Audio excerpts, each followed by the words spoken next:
Mubarak for everybody who is joining us right now. Well, कैसी जा रही है आपकी ईद? तो ईद के हवाले से बड़ी हमने कुछ इंपॉर्टेंट बातें भी करनी है। मतलब बाकी तो हम बातें खाने पीने की कर ही रहे हैं और अभी तो हमने स्पोर्ट्स भी बीच में डाल दिया, लेकिन ईद में ना मतलब इट्स अ बिग इंडस्ट्री। एक तो आपको पता है कि जानवरों की खरीदो फरोख्त हो रही होती है, वो करोड़ों अरबों तक की बात जाती है। And I would specifically use the word मवेशी, क्योंकि जानवर तो फिर बहुत सारे होते हैं। हाँ, उसमें तो मतलब बहुत सी चीज़ें आ जाती हैं, मतलब बकरे और बैल, गाय और जानवरों में तो शेर, चीता वगैरह भी आ जाते हैं। सब मवेशियों की खरीद हम आगे निकल होती है, हम सफारी में हुई है और वो अरबों तक होती है, खरबों तक होती है सर्टनली।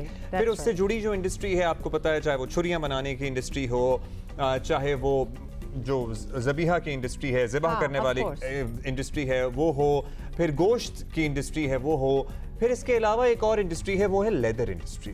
बेसिकली उन मवेशियों की खालों की इट्स मेगा इंडस्ट्री। और आपको पता है कि ये हमारी एक्सपोर्ट्स में बहुत इस्तेमाल होती हैं खालें। सो इसी पे ज़रा बात करते हैं कि इस दफ़ा क्या एक्सपेक्टेड है, पिछली दफ़ा क्या सिलसिला रहा, और हमारी जो लेदर गुड्स इंडस्ट्री है उसका क्या रुझान है, बढ़ रही है, स्टैग्नेंट है, या उस पर जवाल आया हुआ है। साबिक chairman Pakistan leather garments leather goods association हमारे साथ मौजूद हैं, सैयद शुजात अली। बहुत शुक्रिया मुबारक आपको। कैसे हैं आप? अच्छा, हम याद दिला दें अपने व्यूअर्स को कि एक दफ़ा पहले भी आप आए हुए हैं और हम बड़े इंटरेस्टेड थे। ये पूरी एक इंडस्ट्री है, तो वी थॉट व्हाई नॉट अभी आपसे बात की जाए। सबसे पहले तो इसका होजम ज़रा बताएंगे, जो इंडस्ट्री जिसको हमने नाम दिया हुआ है, it is that big? Exactly, बिल्कुल। सबसे पहले आपका बहुत बहुत शुक्रिया। बिस्मिल्लाहिर्रहमानिर्रहीम। आपने बिल्कुल ठीक कहा कि ये एक बहुत ही वैल्यूएबल इंडस्ट्री है, जो पाकिस्तान, ये रॉ मटेरियल के हिसाब से पाकिस्तान की एक्सपोर्ट वैल्यू एडेड सेक्टर को ये रॉ मटेरियल फराम करती है। द पॉइंट इज़ कि क्योंकि हम बकरीद के हवाले से ये प्रोग्राम कर रहे हैं, तो मैं आपको ये बताना ज़रूरी समझता हूँ कि पिछले साल तकरीबन 77 लाख खालें जमा हुई थी, जिसके अंदर काऊ की और बकरे की खालें ज़्यादा थी और शीप और लैम की खालें कम थी। तो यानी इसका मतलब ये है कि अगर हम ये सोचें कि पाकिस्तान की लेदर प्रोडक्ट की जो एक्सपोर्ट है, उसका अगर 30 to 40% रॉ मटेरियल ईद से ही आता है। अच्छा, 30 to 40%। आप लोगों के लिए तो बहुत ही इंपॉर्टेंट इवेंट फॉर यू। मतलब सबसे इंपॉर्टेंट इवेंट साल का वो यही होता है। अच्छा, लेकिन एट द सेम टाइम हमें बताइएगा, how difficult is it to preserve a खाल?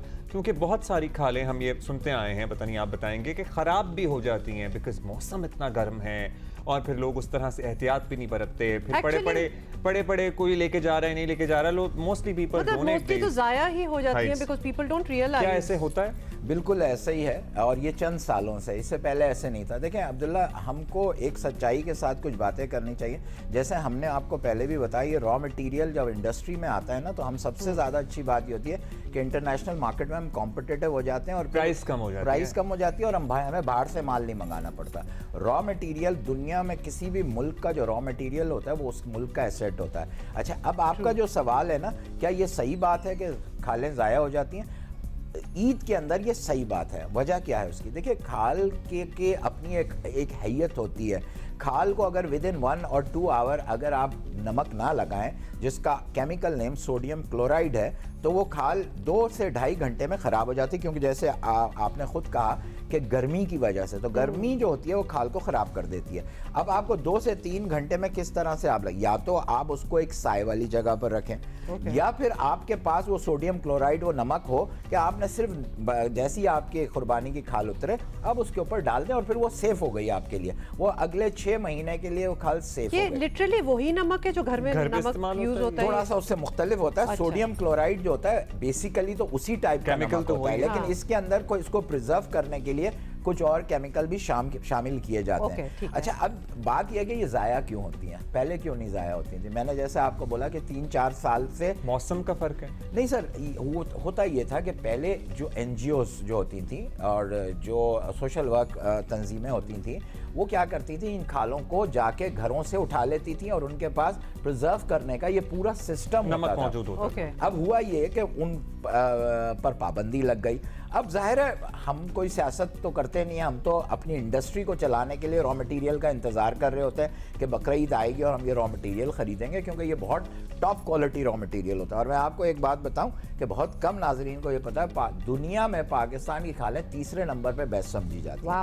उसकी वजह है, उसकी इसकी वजह ये कि ये घरों में जानवर पलते हैं और पलकर ये फिर जब खा लें, जब ईद के ऊपर आती हैं तो ये तो बेस्ट क्वालिटी जानवर भी होते हैं ना। जी, जी, मतलब बिल्कुल। ऑब्वियसली हर शख्स वैसी ही कुर्बानी करता है ना, जो चाहता है अपनी इस्तिताअत के मुताबिक जो बेस्ट अवेलेबल रिसोर्सेज हो, खूबसूरत हो, सेहतमंद हो, वो वैसा ही जानवर लेता है, तो उसकी खाल भी आप अच्छी सही होती कह रहे है। हैं। मेरा पॉइंट सिर्फ ये है कि जियो के फोरम से अगर मैं ये बात बता सकूं कि सबसे आसान तरीका क्या है, नमक जैसी लगा। खाल उतरे उसको साए में रख दे लेके जाके, दैट्स थोड़ी इजी सी- फॉर एवरीबॉडी टू जी, रिमेंबर। और उसके बाद उस पर कुछ नहीं करना है, आपने खाल के ऊपर ऐसे छिड़क देना है नमक। अच्छा ये बताइएगा, एक मतलब सादा सा सवाल है, एक बछड़े की खाल जो नॉर्मल एक जानवर होता है नॉर्मल साइज का, 1 किलो वाले नमक के थैले मिलते हैं, उसमें कितने थैले डाले जाएं? बहुत आराम से गाय की 10 खालें आप आराम से उसके अंदर कर सकते हैं। 1 किलो जी, के और नमक एक में। गाय की अच्छा, यानी थोड़ा सा ही, नोट थोड़ा किस तरह आपने मतलब, सोक ही कर बस- देना है बस, उसको हाँ, ऐसे नमक में। फैलाना है। और एक गाय की खाल जो होती है ना, वो initially start from 3000 to 4000 rupees, जो अब के